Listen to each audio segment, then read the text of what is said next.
Bienvenue dans Des Racines et des Pixels, aujourd'hui on s'intéresse aux Tortues Ninja. Kevin Eastman et Peter Laird sont deux geekos des années 80 qui aimeraient mélanger tout ce qu'ils aiment pour créer leur propre comic book. En tant que fan de Bruce Lee et sa maîtrise des nunchaku, les deux se sont demandé quel animal serait le plus improbable pour incarner un expert en arts martiaux. Eh bien oui, les tortues. Oui. Une fois cela dit, Kevin et Peter exposent chacun leur vision d'une tortue ninja. Le résultat final sera un mix des deux, et ils décident également qu'elles seront 4. Chacune portera un bandeau rouge et seront nommées d'après les noms d'artistes de la Renaissance, idée de leur maître Splinter le rat. Maintenant qu'elles sont prêtes, les tortues vont pouvoir apparaître dans leur première aventure, à l'époque imprimée en 3000 exemplaires, nous sommes en 1984. Très vite, de manière inattendue, le comic sera en rupture, du coup une suite sera rapidement imaginée, et quelques tomes plus tard, les Tortues Ninja se vendront plus que les Avengers. Mais voilà, ce succès ne suffit pas aux tortues, elles sont ambitieuses et veulent conquérir un public plus jeune en devenant des jouets. Pour ce faire, elle s'associe avec Playmate Toys, mais tout de suite un problème se pose. À l'époque, la seule manière de différencier ces ninjas mutants, c'était en regardant l'arme qu'elles portaient. Leur apparence était trop proche et aurait donné 4 figurines quasi identiques. C'est décidé, elles auront dorénavant un bandeau et un teint de peau différents chacune. Il fallait également que ces jouets aient une histoire pour accompagner la sortie de ceux-ci et lancer en 1987 une série animée.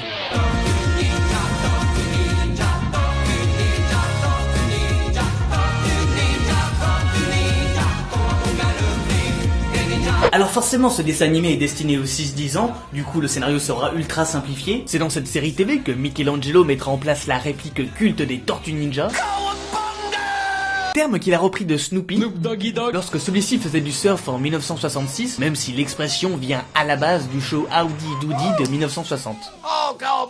Autre nouvelle marque de fabrique, les tortues révèlent leur grand amour des pizzas. Michelangelo aime les manger à toutes les sauces. C'est vous qui avez commandé les pizzas à la crème d'anchois et aux framboises? Et une aux huîtres chaudes et à l'ananas. Celle aux champignons et à la pâte d'amande. De la vanille et puis des oignons, dis donc. Une pizza au chocolat. Au sang-choix et au beurre de cacahuètes. Le chef y a rajouté de la purée de céleri, du hareng mariné et du caramel. Ah oui, essayez de l'avaler. J'en suis malade. Vous croyez que j'ai toujours le teint aussi verdâtre? Mais c'est très joli le verre. Bon, en tout cas avec cet animé c'est l'explosion, les tortues sont partout, la série est la plus visionnée aux States, les produits dérivés fusent, et c'est un studio de choix qui s'occupera d'adapter la licence en jeu vidéo, à savoir Konami. Ils sortiront un premier opus en 1989, best-seller s'il en est, connu pour en avoir fait rager plus d'un. How a fucking piece of dog shit. This game is diarrhea coming out of my dick. Non, non, pitié, pas ce bruit. I've had more fun playing with dog turds. Shredders my ass and splinters my balls. Pas ce bruit. Je déteste ce bruit. I'd rather fucking yank all the hairs out of my scrotum. It sucking fucks, it fucking sucks, it fucking blows, it's a piece of shit. Pour la suite, Konami préférera développer des beat'em all pour cette série, ce qui aboutira à Turtles in Time, peut-être le plus apprécié de tous. Citons aussi une copie assumée de Street Fighter 2, Tournament Fighters, la saga Game Boy et les machines portables à jeu unique. C'est une certitude, en très peu de temps, Konami aura bien pris le soin d'exploiter au maximum le bon filon. Les tortues veulent maintenant passer à la vitesse supérieure. En 1990, elles se lancent dans le cinéma. Terrible mais juste. La réussite du film à rendre les tortues vivantes et expressives, nous le devons à la société du marionnettiste de légende Jim Henson, créateur du Muppet Show. Ici, son entreprise réalise des costumes aussi magnifiques que lourds, carburés d'électronique. Les acteurs vêtus de ceux-ci parviennent tout de même à assurer les mouvements, pendant qu'à distance, d'autres personnes gèrent les expressions faciales. Cool dude. Michelangelo. I love pizzas. Il ne fallait pas être devin pour prévoir que le film allait être un grand succès, les compagnies de pizza l'avaient bien compris. C'est Domino qui aura l'honneur d'apparaître dans le film, mais Pizza Hut ne sera pas en reste car il sponsorisera le nouveau caprice des tortues, elles veulent faire de la musique. 1, 2, 3.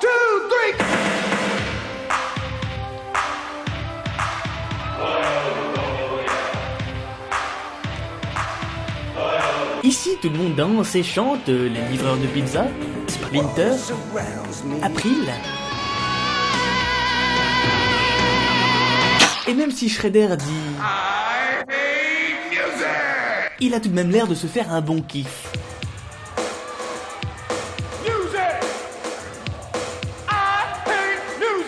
Forcément, en tant que méchant, son rôle sera de se mettre à dos la foule grâce à des vannes hyper osées. What's your name? Ben? Big Ben. Peter? Is that your sister? Cousin? What's the matter? Couldn't get a date? Ces spectacles donneront droit aux tortues d'être interviewées comme des rockstars. If you sing a song with somebody, you make a friend. If you fight with somebody, you make an enemy. That's good. But see, like you just said a few minutes ago, you wanted to see him fight, right? Uh-huh. And the good thing about these guys is that they're not black or white, they're green. I've got your toys. You made our friend Mark really happy.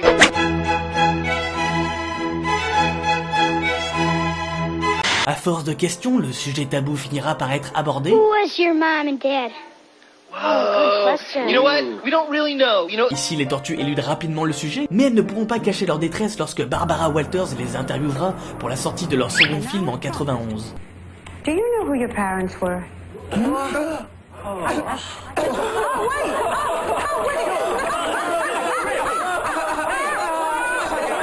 C'est ici que commence lentement mais sûrement la déchéance des tortues. Leur popularité s'estompera et tous leurs médias désintéresseront le grand public. Cela les mènera à tenter le diable, elles changeront d'éditeur pour être littéralement torturées. Donatello deviendra un cyborg pour renaître, Raphaël sera défiguré et Splinter deviendra une chauve-souris. Une chauve quoi? Après ce traumatisme, elle tente une ultime audace, introduire une 5e tortue dans une série TV live. La cerise sur le gâteau s'appelle Vénus de Milo.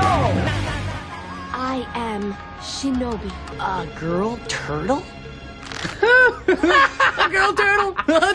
Malgré des arguments certains, tout cela ne fera pas long feu. Alors qu'un nouveau millénaire approche, tout ce qu'ont essayé les tortues a échoué. C'est à partir de 2003 que les tortues reprendront une activité régulière et travailleront avec Forky's Entertainment pour une nouvelle série animée accompagnée d'un comics et de 2 longs métrages. C'est en s'associant avec Nickelodeon en 2009 que l'intérêt pour ces mutants va vraiment renaître. On retrouve Kevin Eastman, le créateur originel aux commandes du nouveau comics sorti en 2011. L'année d'après, une série en images de synthèse verra le jour et fonctionnera bien. Tout cela prépare les tortues à leur grand retour au cinéma. Elles n'hésiteront pas à tout faire pour attirer les jeunes en respectant les règles du bon blockbuster 2014. Règle numéro 1, Michael Bay à la production. Règle numéro 2, mettre du dubstep dans la bande-annonce. Règle numéro 3, mettre Megan Fox dans le rôle d'April O'Neil.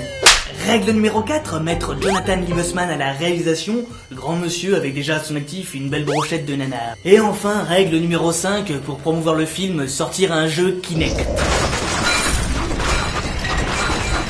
Quoi qu'on pense du film, cette belle alchimie a permis aux tortues de redorer leur blason en faisant un départ canon au box-office. Une suite est même prévue pour 2016.